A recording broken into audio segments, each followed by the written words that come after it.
एक राक्षस था जो गधे के रूप में था।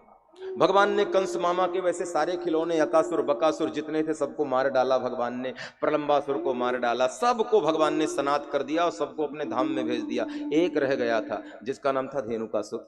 भगवान ने सोचा क्या करें, हमने वरदान दिया है कि इसके वंश में किसी को मारेंगे नहीं, तो बलराम जी से मरवाना चाहिए। अब इस बात को ठीक से समझना, प्रेम से सुन रहे हो इसलिए कह रहा हूं। धेनुकासुर गधे के रूप में था, यद्यपि राक्षसी वृत्ति का था पर गधे के रूप में था, और एक फलों वाला बगीचा था, उस पर कब्जा जमा करके बैठा हुआ था। अब ईमानदारी से सोच के देखो, फल यमुना जी के तट में थे, वृक्ष यमुना जी के तट में थे, वो फल गिरते थे यमुना जी में बह जाते थे और सड़ जाते थे, और ये गधे के रूप में था। तो गधा तो फल खाता नहीं है, ठीक है ना, गधा फल खाता नहीं है, और मजे की बात यह है किसी को खाने भी नहीं देता था।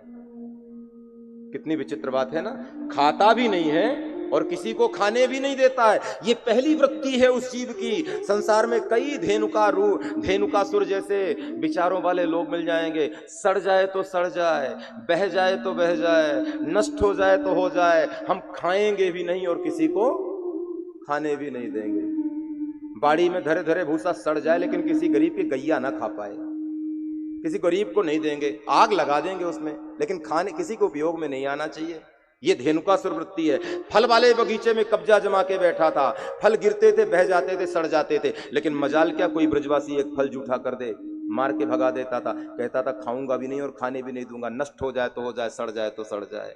दूसरी बात कहूं, दूसरी बात यह है कि जिस बगीचे में कब्जा करके बैठा था ये उसके बाप का नहीं था, ये ब्रजवासियों का था, दूसरे की संपदा में कब्जा करके बैठा था। बस ये दो प्रकार की वृत्ति वाले जीव का नाम ही धेनुकासुर है। एक तो सड़ जाए तो सड़ जाए, दूसरे के काम न आए, हमारे काम आए चाहे न आए।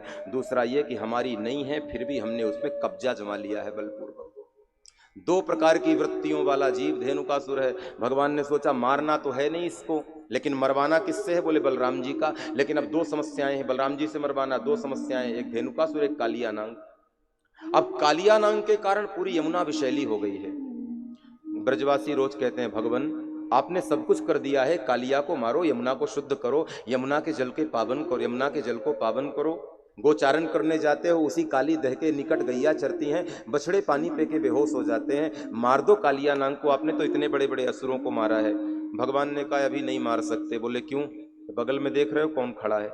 बोले कौन खड़ा है? बलराम जी।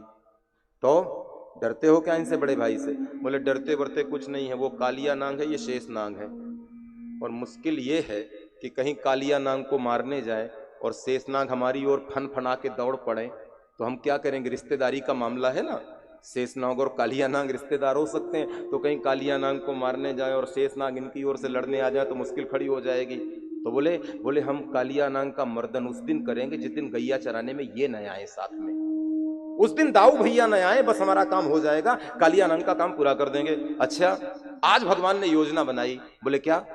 धेनुकासुर को बलराम जी से मरवा दिया। बलराम जी ने एक गदा मारी, धेनुकासुर का अंत हो गया, गधे के रूप में था, मर गया। अब जैसे ही गधे के रूप वाले धेनुकासुर को मारा, गैया चरा के शाम को भगवान गए, यशोदा मैया ने भोजन लगाया, भगवान भोजन करने के लिए बैठे और पूरी योजनाबद्ध तरीके से बात कर रहे हैं मैया से, मैया आज पता है क्या हुआ? दाऊ भैया ने तो कमाल कर दिया मैया। अच्छा क्या कमाल कर दिया? अरे मैया पूछो मत, किसी की ताकत नहीं है वो कमाल करने की। बोले क्या किया? आज दाऊ भैया ने गधे को मार डाला। अब किसी की तारीफ ऐसा की जाए कि आपने गधा मारा है, तो सोच के देखो, वो आदमी कहेगा तारीफ कर रहे हो कि खिंचाई कर रहे हो? अरे मैया छोटा मोटा गधा नहीं था, 3.5 फीट का गधा था। क्या गधा उठाई मैया, पटक पटक के गधे को मारा। ऐसे पराक्रमी योद्धा का छोटा भाई हूं मैं, गधा मार सकते हैं ये? अब दाऊ जी को गुस्सा आई, थाली से उठ गए। बोले मैया इसको शांत कर ले, ये मेरे पराक्रम की ऐसी कथा बता रहा है, पिछले कितने राक्षसों को मारा उसकी बात नहीं बता रहा, गधे के मारने की बात बता रहा है। मैं इसके साथ कल से गैया चराने जाऊंगा ही नहीं। कन्हैया ने कहा कल से जाओ चाहे न जाओ, बस कल भर मत जाओ, ये तुम्हारे रिश्तेदार का काम पूरा कर दे, परसों से जरूर चलना। आज बलराम जी गोचारण में नहीं गए, आज भगवान ने कालिया नांग का मर्दन कर दिया, कालिया नांग मर गया, यमुना पावन हो गई। इस तरह भगवान 11 वर्ष के हो गए।